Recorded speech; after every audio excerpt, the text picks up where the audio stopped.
Unfortunately, I think the stress that the chicks endured being left out on the porch has caused several of them to die. So today we had 3 deaths, I think. We've had 2 yesterday and 1 the first day. And I think this is really just because of the stress that they were under. Sometimes it just makes them weaker, can't really respond. Sometimes they just don't make it. So we're just gonna hope that the rest of these chicks make it.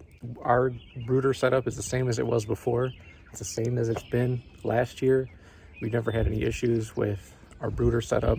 Sometimes people do keep their brooder too hot or too cold. Sometimes there's too much wind that comes through the whatever building you have them in. We haven't had any issues like that. But it turns out that it wasn't the post office that left the chicks on our doorstep. Usually the post office receives the chicks at the local office. They give us a phone call when they get them and tell us to come pick them up. We usually pick them up within an hour or 2 at the most, and we never really had any issues. Last year when we ordered from this hatchery, I believe they sent through the same shipping service, but for some reason it did get transferred over to the post office. This year, it was sent directly to our house, which might be a good thing if you're expecting it, but we were not expecting it. Every single minute that they were out there probably caused them a little bit more stress than they needed to be under.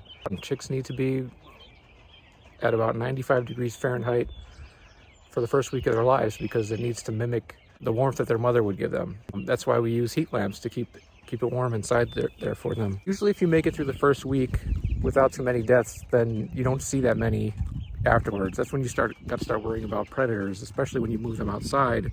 This is the most deaths that we've had within a few days of receiving chicks. Typically, you can expect a couple to die. Looking good, guys.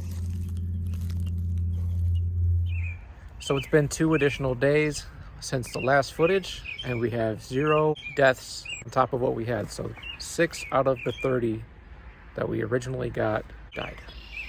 But that's okay. It looks like we're in the clear now. Once we get past the first 4 or 5 days, it's on us at that point.